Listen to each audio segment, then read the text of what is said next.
Numit kharani hokre Lesna mingsel mamangda maki semli Araiba makai dressing table mamangda hidoklaga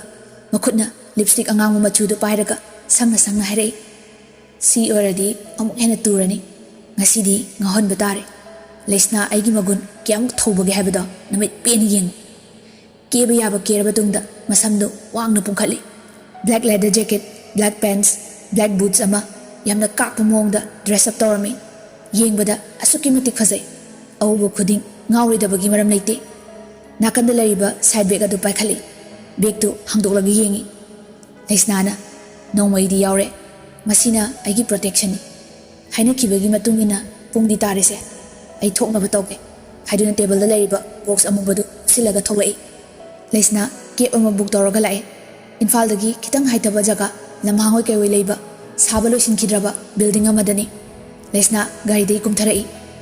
Lesna na mai gari di khamise Fare hekti yengurage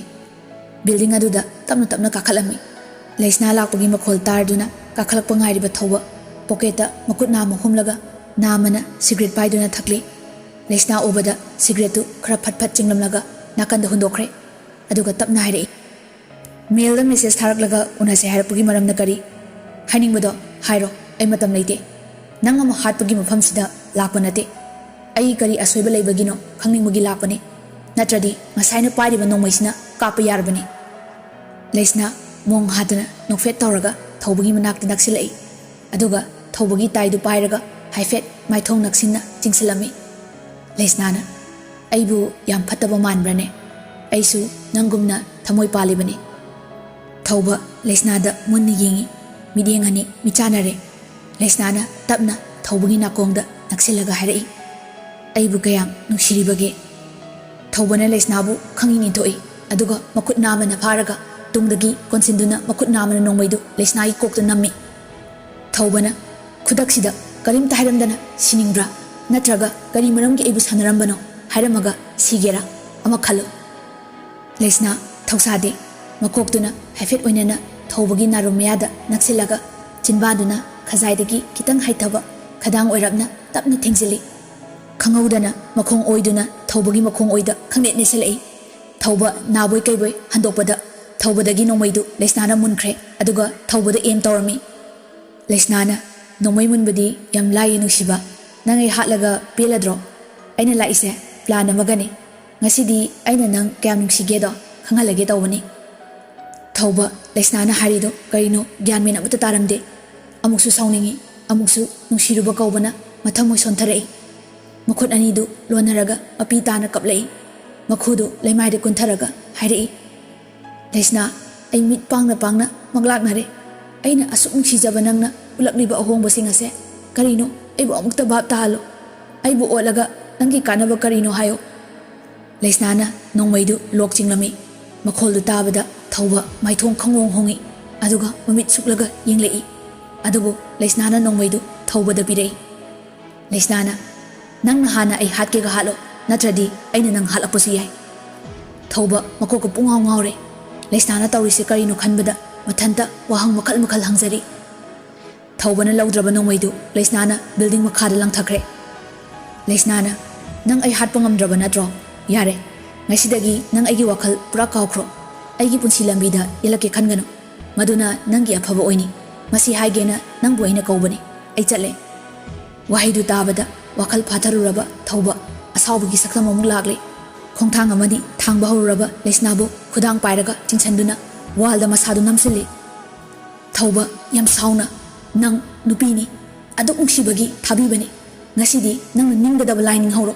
ichinauda pet lawba nupi nang amana sanaba yabra na thwaisi lawgani aduga nangi ijat pusu Lesna nanthokna bu honai thado aina thado haidi thado haina lawi Thawba yam uksitaba mongda noktuna tapna hairei khara kana lawkho ngasidi nangi numit surabani Lesna su hande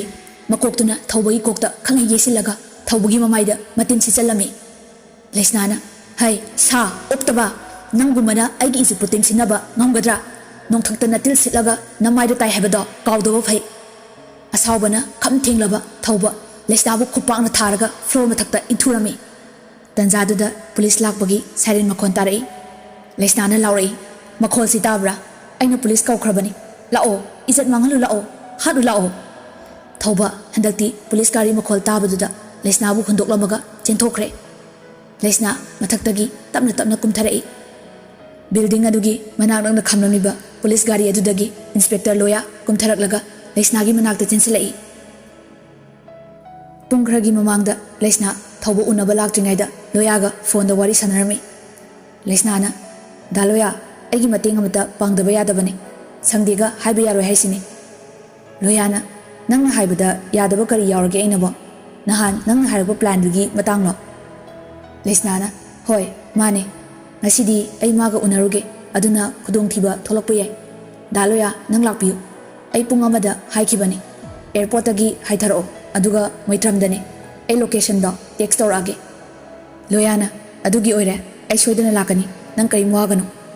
ꯂꯩꯁꯅꯥꯅ ꯊꯦꯡꯛꯌꯨ ꯗꯥ ꯂꯣꯌꯥ ꯑꯗꯣ ꯃꯥꯗꯤ ꯐꯥꯕ ꯌꯥꯗꯕꯅꯤ ꯅꯣꯏꯅ ꯊꯦꯡꯅꯔꯁꯨ ꯆꯦꯜꯍꯟꯈꯣ ꯐꯥꯒꯅꯨꯀꯣ ꯂꯣꯌꯥꯅ ꯍꯣꯏ ꯍꯣꯏ ꯆꯦꯛꯁꯤꯟꯅ ꯆꯠꯂꯣ ꯌꯥꯝ ꯍꯩꯅ ꯁꯤꯡꯅ ꯍꯣꯠꯅꯧꯀꯣ ꯑꯁꯨꯝꯅ ꯂꯣꯌꯥꯒ ꯂꯩꯁꯅꯥꯒ ꯄ꯭ꯂꯥꯟ ꯁꯤꯟꯅꯗꯨꯅ ꯊꯧꯕꯕꯨ ꯐꯥꯗ꯭ꯔꯦ ꯂꯩꯁꯅꯥ ꯊꯣꯛꯂꯛꯄ ꯎꯕꯗ ꯂꯣꯌꯥ ꯆꯦꯟꯁꯤꯜꯂꯛꯇꯨꯅ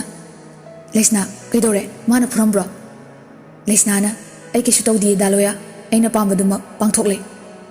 ꯂꯣꯌꯥꯅ ꯂꯥꯛꯑꯣ ꯑꯩ ꯊꯤꯟꯕꯤꯔꯝꯃꯒꯦ ꯍꯥꯏ ꯕ꯭ꯔꯣꯖꯦꯟ ꯅꯣꯏ ꯑꯁꯣꯝꯒꯤ ꯒꯥꯔꯤꯗ ꯄꯨꯂꯞ ꯐꯝꯈ꯭ꯔꯣ ꯑꯩ ꯑꯉꯥꯡ ꯊꯤꯜꯂꯨꯒꯦ ꯌꯨꯝ ꯐꯥꯎꯗ ꯂꯩꯁꯅꯥ ꯇꯞꯅ ꯗꯥ ꯂꯣꯌꯥ ꯉꯁꯤ ꯗꯥꯅ ꯃꯇꯝ ꯆꯥꯅ ꯂꯥꯛꯑꯝꯗ꯭ꯔꯕꯗꯤ ꯑꯩꯒꯤ ꯄꯨꯟꯁꯤ ꯂꯣꯏꯔꯝꯕꯁꯨ ꯌꯥꯏ ꯂꯣꯌꯥꯅ ꯑꯩ ꯋꯥ ꯌꯥꯝ ꯉꯥꯡꯅꯤꯡꯗꯦ ꯇꯨꯃꯤꯟ ꯂꯩꯔꯣ ꯂꯣꯌꯥꯅ ꯂꯩꯁꯅꯥꯕꯨ ꯌꯨꯝ ꯐꯥꯎꯕ ꯗ꯭ꯔꯣꯞ ꯇꯧꯕꯤꯔꯝꯃꯤ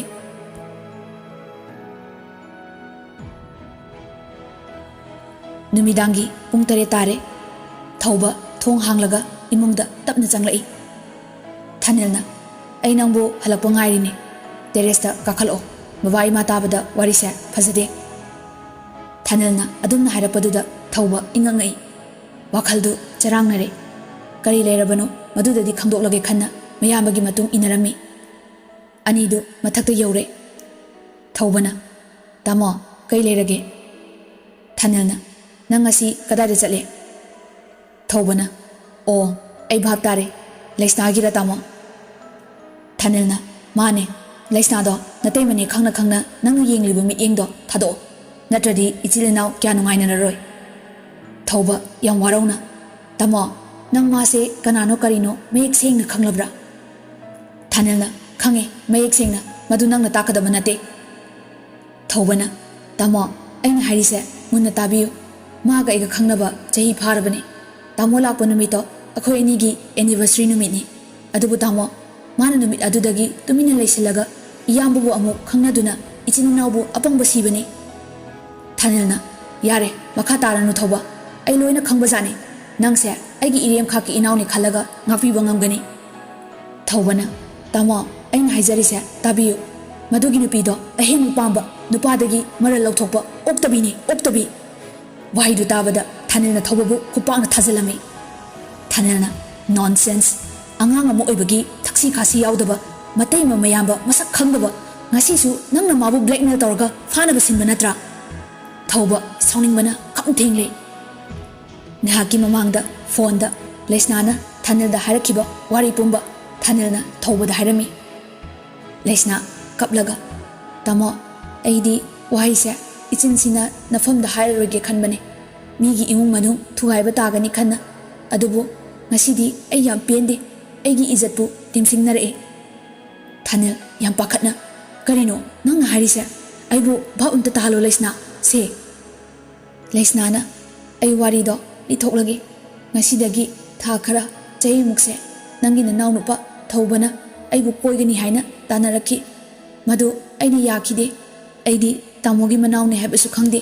ꯑꯩꯈꯣꯏꯅꯤ ꯊꯦꯡꯅꯕ ꯅꯨꯃꯤꯠꯇ ꯈꯪꯕꯅꯤ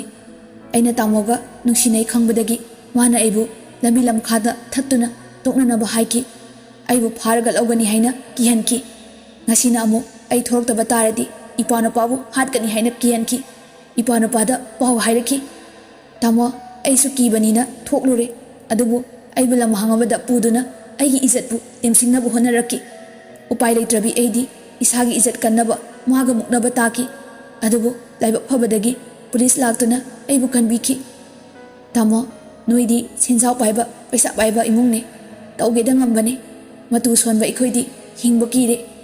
tamo su aigi wakhal thadok piro ai yam kire tamo aigi punsi amadi imungi khalaga phirep se leplabane Thanil yang sauna kari aigi inaw makna aduk tukat chaba wakhal kari no nang na harise mana maram oiraga ekhoi ni kari gi lapna gani aigi inaw ni ai warakke aibu chance amata piyo lesna ai nanga kaina bangam loye lesna na tamo aibu kari hayo haibano aina tawgadabra sibu kari no tamo na aigi pibam se oramladi kari phawgani ai yum panba kire aigi wakhal thadok piro tamo Thanil na adum na haino lesna hello hello lesna phone thamkrene Thanil na phone hanjin tawi lesna pairakidre wari du tabada thauba hauna nokthora thaubana sauning badi laidana amta bunokige kayada haikraba nupi gi drama no Thanil thaubogi mataududa karemnaba oina thokle thaubogi free collar paiduna Thanil na nangi se usitriba haidura ha sauning bagi mayayna Thanil na thaubogi mamaida kinna thinjali thaubana tamo achumbarang khangdana khut ekta thabadudi iyamba oirasu aina warauda bangamde Thanil na amukasu thinjali nang kaidoge haibano ai puge hairo ngarangi ga khanang nasu usittaba hadakti thauba saurakle mayambabu inthoklaga tamo ai iyambada khut thaningde wase munna natin watharaga khanthau Thanil na amukasu chamsilai hadakti ani du mukhut ani painaraga namnaba haure santisu haifet makhola matai haiduna terrace la lakpada machin manawgi mataudu ubada chinsinduna khami santina Thanil atomba kaino nana tawrise ha thado nakhut thado noibu pitta bini bangang dona lekai mamangsida karino napana taraga kari haidorige ani do mamana khamdokpada thauba sauraga makhada kumthakre santina hai achauba karino noini ni ngasi tawrise ima da hayo Thanil na ima nacha nupa se warakpada khara soirba male usi thoidre ni kidre haibada phasaba wanate toksi ima ai wayam nganingde nacha nupa se waro haramlaga Thanil su kumthaduna mai kada yam sauna jangkhre thaubasu leisnabu sauningba asum hengalai maha oktabi aduk yamna play heiba aduk yamna chamba aduk yamna tappa saraga nang achamba nupi na lamdre ekhogi property da kalakpu nupi soidan oramgani what a plan la ola itay mo oina ekhoi tamosi pura mora olani sumbiro ai nangki lai ki de ai nangki haisini lesna ibema